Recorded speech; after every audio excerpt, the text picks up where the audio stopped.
Hey gang, Kevin here, Life22, and so it's a morning. I don't know if it's beautiful. I have yet to go outside. Um, the birds aren't chirping, tweeting. They're not on X, so they must still be sleeping. It is an hour behind schedule because of not us being an hour behind schedule, but we had daylight savings time over there, whatever whatever time of year. We were springing forwards. We lost an hour on Sunday morning. Um, so that said, um, you know, it's really 5:15. Don't let anybody screw with you. Um, so we had a lot going on over the weekend, right? So you guys went on a field trip with uh, with your Kev guy here, and um, so I want to get into tiny houses, finish up on that topic for now. I'd like to jump into the Republican mayhem that happened. I'd like to jump into school board races. There's a whole bunch of things we're going to cover this morning. So, coming right at you. And then, also exciting news, we've got Della coming up on the show tomorrow afternoon, and we'll be sending out invitations to the prospective candidates to get an initial interview from everybody. I was planning on waiting till after petitions got submitted and sent in and nobody got kicked off the ballot, but I think either way, I think this makes well, I've had one candidate or incumbent already reach out to me, so I will be setting times and stuff like that and just sending them out to everybody. And I think it'll be good too because it'll vest the public in the candidates. So somebody says they're going to run, and then you guys get to see the whole process. So if somebody gets thrown off the ballot or what have you, you can be like, well, that seems like BS, and then we'll explain the rules in which happen, and then you'll be like, oh man, that is so dumb. And you're like, yeah. Then we'll be like, yes, now you understand why politics is dumb. It's not just your vote matters. It is all the parliamentary people have been thrown off the ballot before for, like at the end of Kevin's last name, it's supposed to be a Y, but his pen ran out of ink, and so it's slightly faded here. So you can't tell if it's a Y or a V. And so because of its indiscrepancy, it could be a totally different person. Almost like it's a Marvel Universe theory, right? Like, well, but there could be a Kevin Doherty out there going by Kevin Doherty, right? Like you're just like, no, that's not happening. In all practical like instances, it's almost like Occam's razor. Like the most practical thing, the most likely thing is most likely what actually happened, right? So like whatever seems to be the most likely outcome usually is the outcome. So, um, that said, let's get into tiny homes. All right, let's finish up this tiny homes topic for now, anyways. So we went on site. I'm sure a lot of you have seen the video. If not, it's on the channel. Don't forget to like, subscribe. Um, Sorry for those who are audio listeners. You did not get to see the video.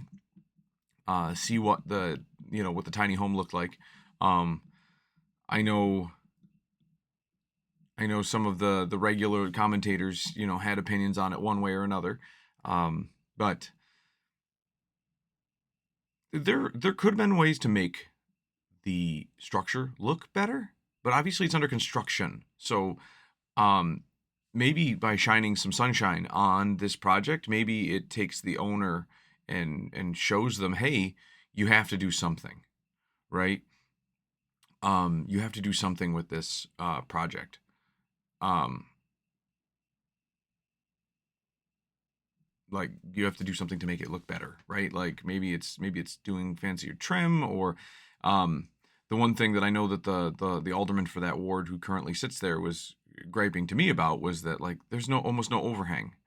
And I'm like, yeah, but you don't have to have an overhang. That's what drip edge is for. You can put drip edge right up to the edge of the siding and it gives it that like, eighth to half inch wick away from the side of the building, and that's all that's necessary. And siding is supposed to be, watertight to a degree. So, it is going to shed water. So, that being a critique, yeah, would the house look nicer? Would it do more for, the aesthetics as well as maybe water runoff? Because it's hard to catch a gutter with something like that. You kind of almost inevitably like deter the ability to put a gutter up unless you're going to fix it right to the siding. Um, Things like that. But that's a design problem. That's a design problem. The prescriptive code. So prescriptive code is where, like, so if anytime you're making a triangle, for example, prescriptive code is you like making, you know, horizontal vertical lines to make your structure, and then tying them together and following that prescriptive code to build boxes, essentially boxes, and I even believe ridge caps. But as soon as you start making like structural items like um, triangles, you need an engineer. And so if you ever look at a truss is a series of triangles that are put together like to make a bigger triangle. Well, every bit of that is an engineer's stamped, and then there are prescriptive lumbers, like you need the higher quality of lumber, which Canada won't give us, so hence they have the big forests full of grade select lumber. Um, and then you need to follow like exactly as prescribed by the engineer how to construct that. And usually you have to be, somebody who is certified in truss making, so that like there is no question whether you can do this or that. Sometimes, like I have stamp plans for a balcony that I'm adding to a structure that I have. And if I went straight down to the ground, I would be expanding the footprint, at which point I would have to make a whole bunch of changes. Um, and like there's like zoning issues and things like that, but because I'm shooting the brackets back to the house, right? So like as the balcony comes out, I am affixing the I'm affixing a brace at an angle to come in back to the building, just like you'd see on a shelf bracket. I'm sure that some engineers stamp that for whatever manufacturer made your shelf bracket, and then could tell you load designs. And that's why when you read the little sticker on the one you buy at the store, it tells you like this is good for 200 pounds. This is good for this, and they're also making an assumption here that you're actually bracketing it to a stud and not into toggles and drywall, things like that. But yeah, as soon as you have that triangle created between your bracket that's and the top the floor of your balcony, that automatic and the building wall, that automatically um requires an engineer stamp, because you can't design a triangle, you're not an engineer. That's the theory behind it. What was okay, so they're prescriptive building. So as long as they're following the prescriptive building code, and the code enforcement guy can go through the list and say, well, wait a minute, that doesn't look right, and they can double check the code and say, oh, you used a 4x4 as a post, and because the entire structure spans over 8 feet, you have to use a 6x6. Like you need to remove that and then structure, make it structural again. And so they have like framing, and they have different phases of their code inspections. But that said, there's things that could be done, but I mean, you also have to owe the guy a little grace, because it is a construction site, and I don't know if it's for his primary residence or going to be his primary residence, but the code does allow for, you know, there are windows. Like you can keep extending a permit. It could take him 5 years. Like, how many of you have money out there to build a house, right? Like maybe the guy's doing it on a budget, and as he gets a little bit money here and there from whatever he does for a living, he takes some of that money and he sets it aside, and then when he's like, hey, now I got enough for more 2x4s, or I've got enough for that insulation, and I can start insulating, and I've got enough for wire. Now I can wire and do the rough in. I gotta wait a week. Got all the wiring done this weekend. I gotta wait a week until my paycheck bears enough money to pay for the electrical inspector to do the rough in inspection. And then I can start putting up that insulation that I had already bought. So then you can put up the insulation, then you can put up the drywall, and then you can do mudding and taping and seaming and sanding and priming and painting. And then, hey, now that most of the painting is done, let's get the flooring down so we don't have as much paint potentially to get spilled on it. There's a lot to it, right? So the fact that he wants to build two, I mean, go for it. Go for it. I mean, this is America, so do what you want. That's pretty much the American dream. So the neighbors, for all being pissed off down there, you have worse looking stuff. Like a lot of the houses in that neighborhood need a paint job, and they're like, if you're really like, there's one neighbor that's next abuts this property, and I'm sure that's probably the squeakiest of the wheels because his house seemed to be in well order. But you got a lot of vacant lots next to your house, man, and you didn't buy them. Like, you have no right to bitch. You have no right to bitch. Um, the only reason you have a right, you think you have a right to bitch, is because the government has let you go, has been doing your bidding for this long, that you just think that you're entitled to utilize the city and the city government to continue to badger people that are buying those properties next to you. So, oh, you can buy it, but you can't do it if it doesn't, like, you can't do anything with it. But why? Well, because I need to approve it because it's next to my house and I am blah blah blah blah blah. Like, this is my mental, like, this is for my mental well-being. It's like, well, if it's for your mental well-being, why don't you spend enough time and money into your own house? You should have some extra savings to be able to, or even go out and get a loan and buy all the vacant properties around you, so that you don't have to worry about this. And then you can expand your yard, and then it can be your little creation, and then it looks like it's actually part of your yard instead of these just like little vacant tooth holes next to your house to kind of give you some kind of ambiance.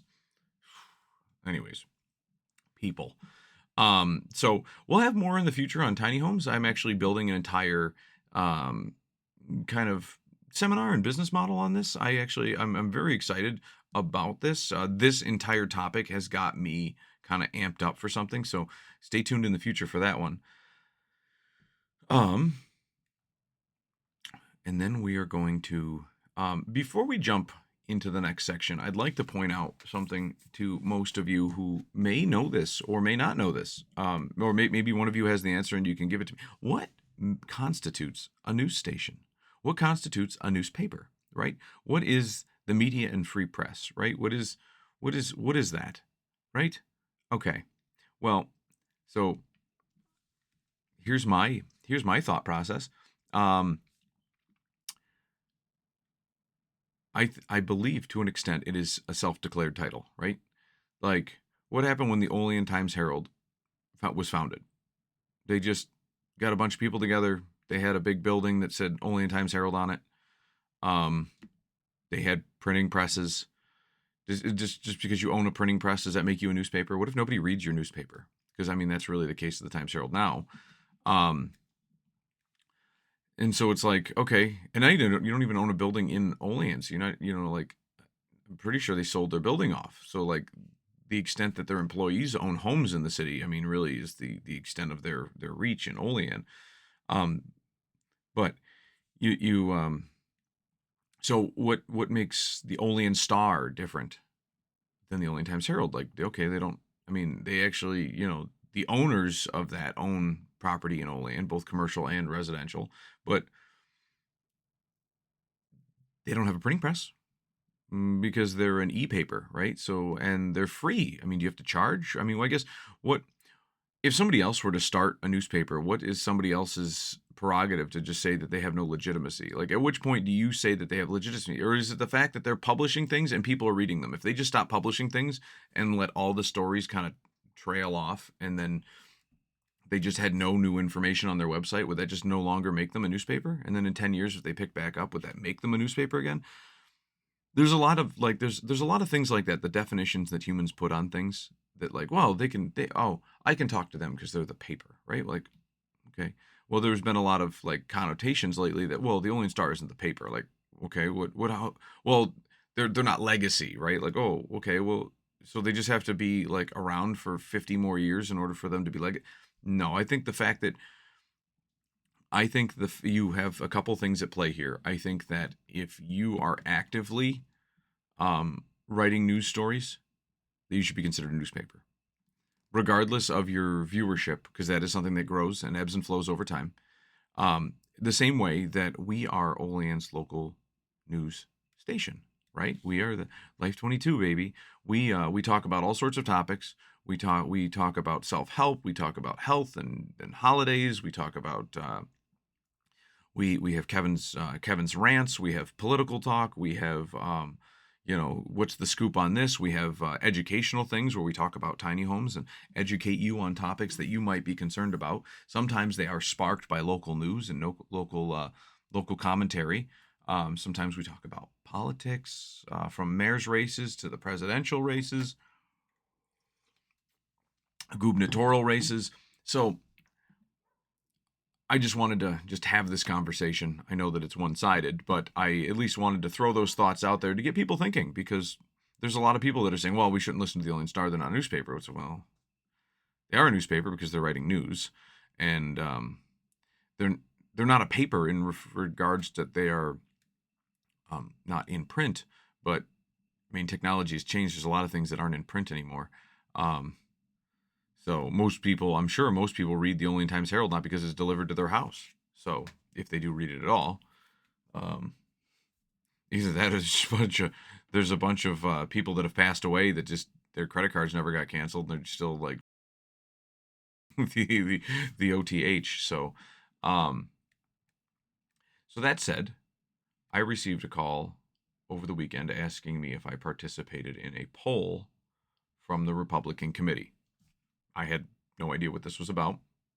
Well, I had a slight idea because there was a discussion at a meeting that I was at about doing a poll, and I just finished reading the Olean Times Herald or the Olean Star article on it, and there is a couple corrections.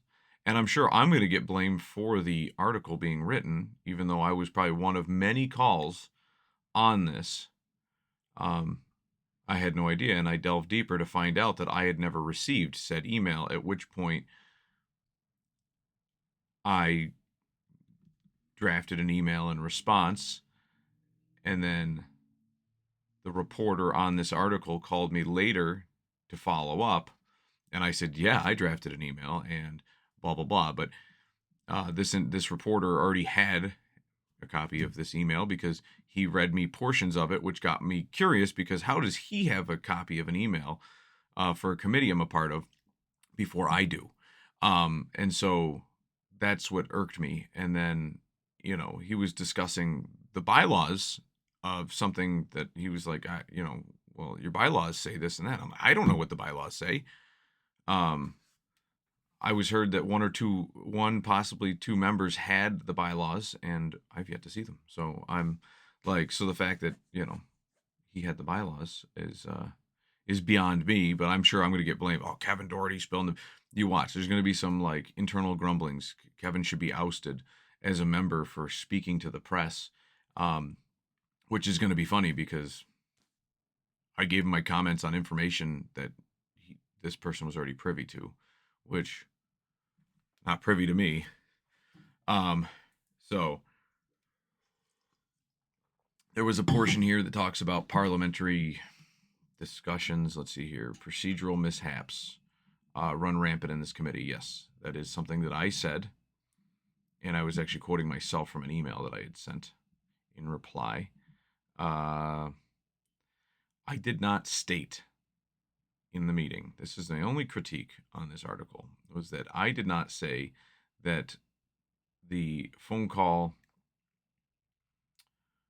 with one of the committee members was illegal, and I didn't say that an emailing poll was illegal and likely violated the committee's bylaws. It may violate the committee's bylaws, which I had not seen at the time. No one's been able to produce them since I've been a board member, a committee member. So, Doherty says procedural mishaps. Okay, so it was actually my suggestion. I said, listen, if anybody's trying to endorse candidates, you have to bring a quorum forward. If you believe that it's going to be 50, majority, then you need to, if you believe that you need a majority, then you need to try to get those people in the room.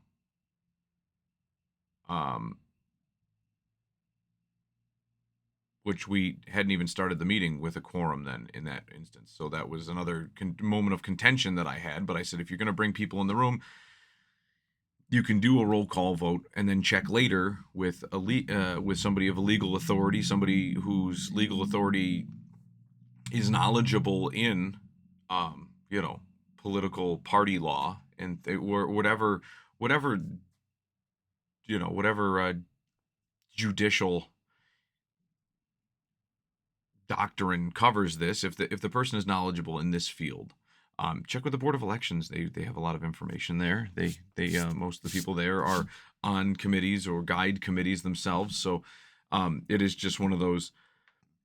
It's one of those it's one of those things. But if you want to try to push out endorsements tonight, you can do it. I even suggested you could probably do the email, an email polling, but again, before you do that and waste your time, since everyone's in the room, like you can waste your time bringing somebody on the phone and bringing somebody in from the other room and trying to generate a quorum as quick as you can so you can do it, but it may be just considered null and void later. And then I said, the beauty of technology, you may be able to just get away with like a remote vote, a vote by proxy via email, what have you.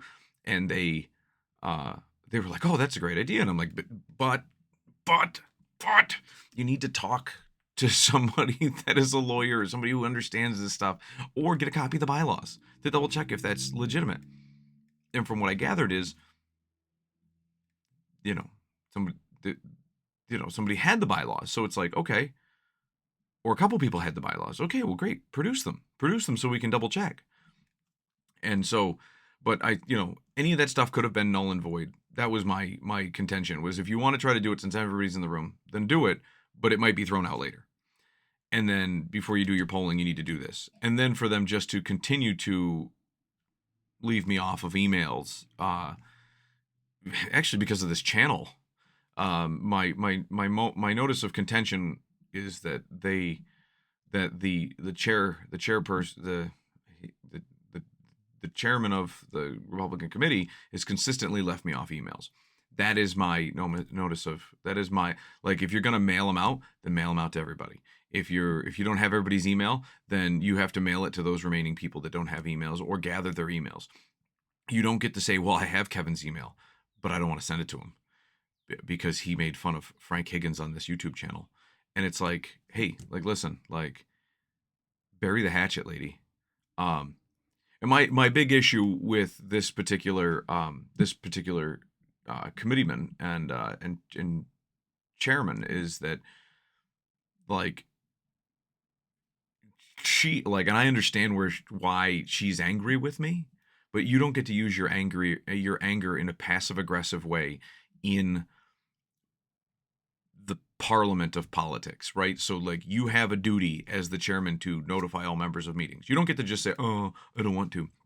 Or the fact that you can call the Board of Elections and say, when you send the petitions in for my party to pass, remove Kevin's name from the committee rolls, or from the petition roll. So in Ward 4, we passed a petition. Everyone was passing petitions, and there was only 2 names on it, and so that means there's a vacancy.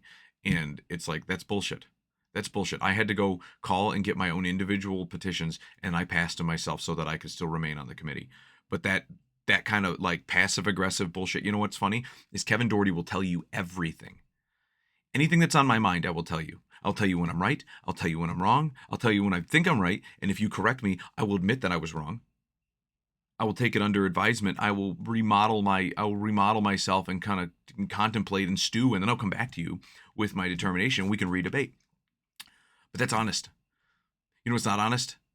Is like looking somebody straight in the face and just, like, not knowing, not saying what you're thinking, not doing this, just staying silent, and then, like, doing things behind the scenes. That's dishonest. That's just as dishonest as lying straight to somebody's face and talking to them. You just sit there and somebody's talking at you and you're just kind of, like, bobbling your head, making them think that you're agreeing, right?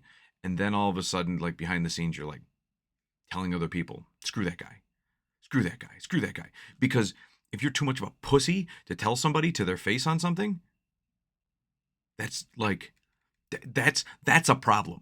That's just as bad as lying. Like, that's the issue, is the entire world is run by pussies now, and we need to not.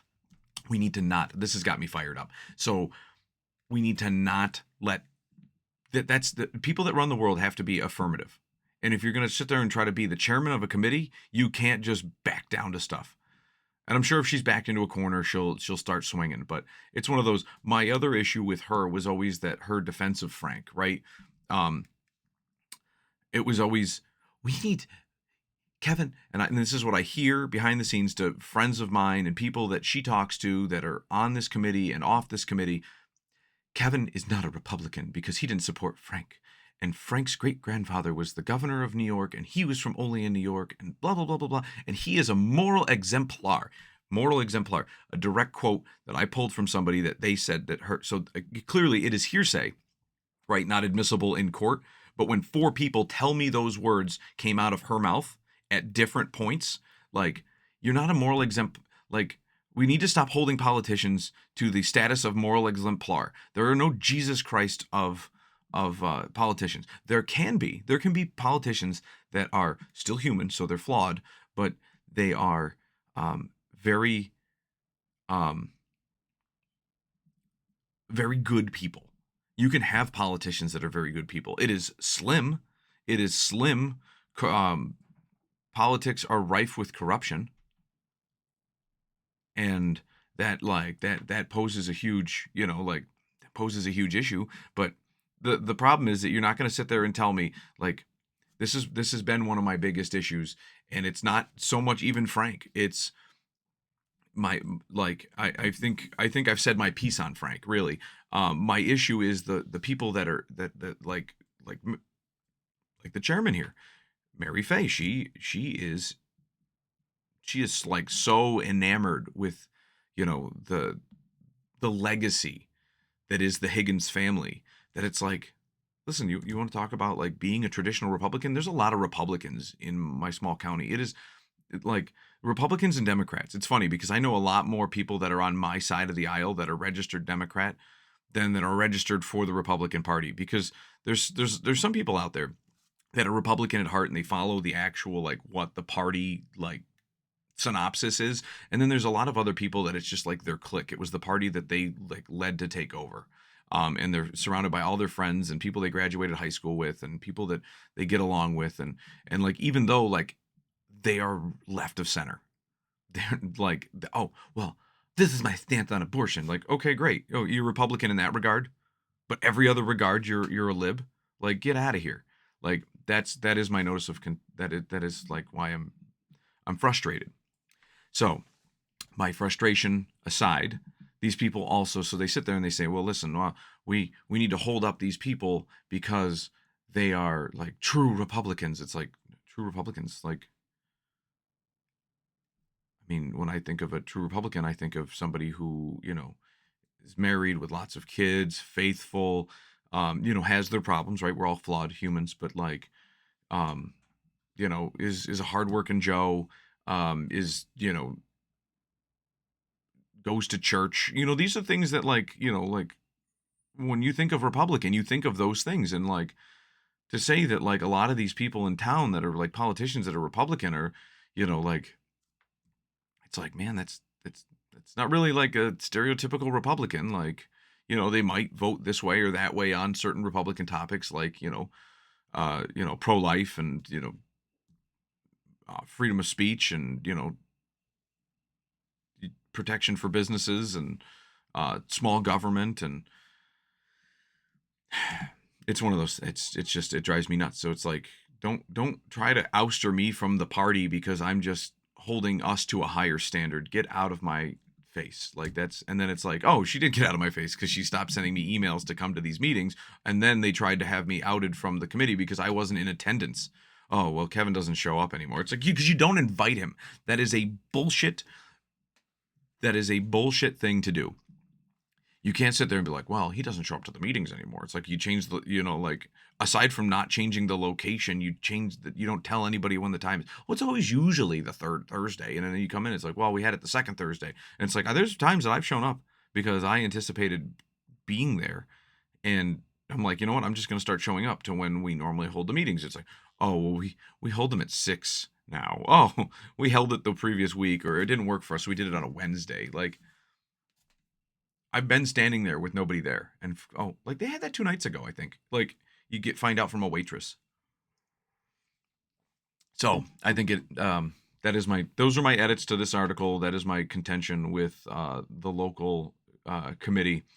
Um, I have read the bylaws as they were posted here. I don't know if those are the accurate bylaws, and if they are, um, the local committee needs to either adopt a modified set so it actually passes. But do we even have the legal authority to do that? This is such a cluster. I don't even know if the the committee that I am a part of, like the petition I passed is to be on the county committee, and by default, from what my understanding is, you're automatically on the local city committee. But the local city committee doesn't appear to have accurate bylaws, so I would surmise that the entire local city committee is also like null and void in and of itself, because we don't, like, I should be passing, there should be one petition for three representatives from each ward, and then there should be another petition for one participant to be on the local city committee from each ward, not three, unless the bylaws were to be changed. So which petition am I passing? I'm passing the Republican County Committee petition. And that's what I'm a member of, which by de facto I was a member of this. But if that's not the case, or if I'm fighting for, three of us share a seat, then I mean, essentially there are no members because we haven't passed a petition for it. As soon as you void one article out, or void one requirement out, you need to have one member from each ward shall be enrolled. And a resident of that ward. It's funny because our committee is made up of I think 10 of the members are from Ward 1. Like, me and I think 2 other members are from Ward 4.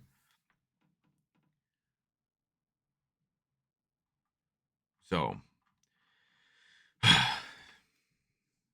anyways, that was another morning that I keep saying notice of contention. I don't even know if I'm accurately using it. So, that said, we're going to go into the next topic, which is local school board races, folks. All right, so the school board races are coming up, right? So they're going to be passing petitions here very shortly, very, very shortly, and I believe there's an election in May. There's one seat open. From what I gather, the current position is held by Kelly Keller, and she does a phenomenal job. The thing about Kelly is she is one to show up. She's one to show up and put in. She can't phone it in. So when you say you're going to be a school board chair or hold a position of a school board member, you need to show up. And so this is actually putting out on notice everybody that's out there that's planning on running. So it's anywhere from 2 hours to 5 hours a week at just one committee or just one meeting. That's just the general meeting. It can be anywhere from 2 hours to 5 hours. And then you go into committee nights, and it's there's 2 more nights a week that you have to be in committees. Something that I've discussed with board members. And I believe the reason Kelly's not going to rerun is because she wouldn't be able to just phone it in. She would be at every one of those, which means she's going to be putting in 10 to 15 hours a week volunteering. It's not, you don't get paid for this. It is free. It is a donation to your community for you to serve. And so right now there's already a large portion of those board members that don't show up. Kelly is one of the ones who's showing up. And so she'll be a hard member of the board to replace. Whether you agree with Kelly's politics or not, and everyone says, well, the school boards aren't political. Bullshit.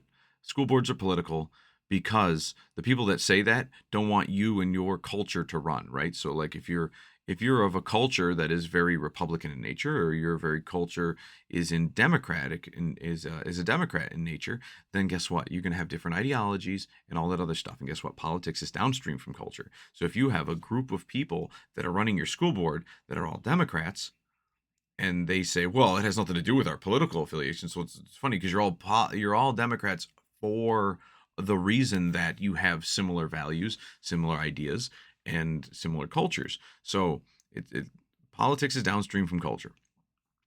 So if you load it full of people with the same ideas, most likely they're all registered under the same political party. And the same can be said about the Republicans. If you're all Republican in nature, and guess what? You can have similar ideas, similar culture. So I don't like this line that says, oh, no, you can't get the politics out of it. Get the politics. No, guess what?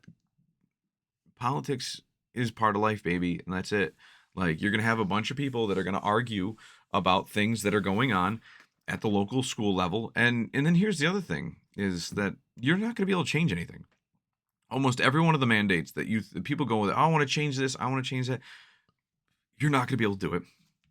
You're not going to be able to do it. It's all, um, it is all mandated. It's all mandated from the state. It's all, if the state says that you have to do this, if you have to put transgender bathrooms in your bathroom, at the school, at the local level, then you have to, or you lose funding. And you got to think that, like, we're $46 million as a school budget or some crazy nonsense, $56 million as a school budget. And like, we, we're $56 million as a school budget, the school board, or the school district. And like, a large portion of that still comes from the state in federal and state funding. And so we have all these mandates that come down. So it's like, yeah, I understand that there's an executive order that's going to withhold state funding from the state of New York if they're pushing transgender bathrooms, or men and women's sports and stuff like that. But that doesn't change the fact that, like, if the state says something, the local school district will do it. That's it. That's it. There's a hierarchy of laws here, and so the higher laws trump the local laws, and that becomes the issue. And so for all these people that are, I'm going to change the school board, and I'm going to get on there, and I'm going to stop this and that, like, nope. You want to change the school district? Either pull your kids out of the school and create the district at your home, or you're going to have to run for state ledge. You're going to have to run for U.S. Senate. You're going to have to do something that's going to help manipulate your state in a manner that is more suiting of your values, and obviously then the constituents that vote for you. So that's the issue. And then I've heard that there are 3 candidates I'm aware of that are running for school board. And I don't think they know what they're in for. I don't think that they're going to be, and then from my take and talking with other people that are either on the school board, spouses of school board members, friends of school board members, they're going to be sorely mistaken when they get there, and they're just going to turn into everybody else. You got, what, 5 years, 10, they get 11 school board members, I believe.